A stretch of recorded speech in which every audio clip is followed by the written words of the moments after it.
John 2. Wedding at Cana. On the third day, there was a wedding in Cana of Galilee. Jesus' mother was there, and Jesus and his disciples were also invited to the celebration. When the wine ran out, Jesus' mother said to him, "They don't have any wine." Jesus replied, "Woman, what does that have to do with me? My time hasn't come yet." His mother told the servants, "Do whatever he tells you." Nearby were 6 stone water jars used for the Jewish cleansing ritual, each able to hold about 20 or 30 gallons. Jesus said to the servants, "Fill the jars with water," and they filled them to the brim. Then he told them, "Now draw some from them and take it to the head waiter." And they did.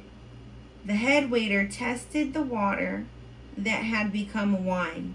He didn't know where it came from, though the servants who had drawn the water knew.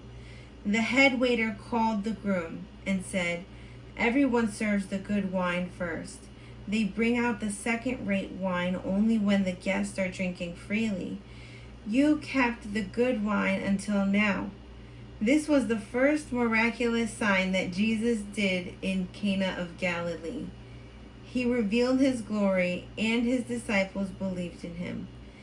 After this, Jesus and his mother, his brothers, and his disciples went down to Capernaum and stayed there for a few days. Jesus in Jerusalem at Passover. It was nearly time for the Jewish Passover, and Jesus went up to Jerusalem. He found in the temple those who were selling cattle, sheep, and doves, as well as those involved in exchanging currency sitting there. He made a whip from ropes and chased them all out of the temple, including the cattle and the sheep. He scattered the coins and overturned the tables of those who exchanged currency. He said to the dove sellers, "Get these things out of here.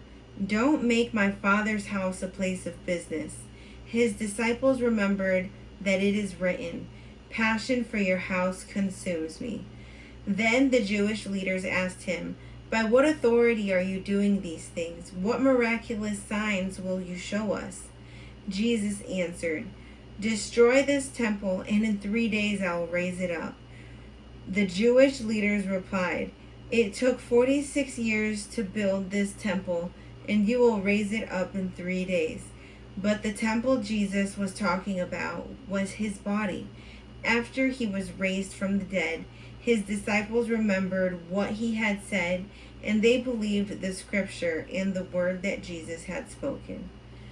While Jesus was in Jerusalem for the Passover festival, many believed in his name because they saw the miraculous signs that he did. But Jesus didn't trust himself to them because he knew all people. He didn't need anyone to tell him about human nature, for he knew what human nature was.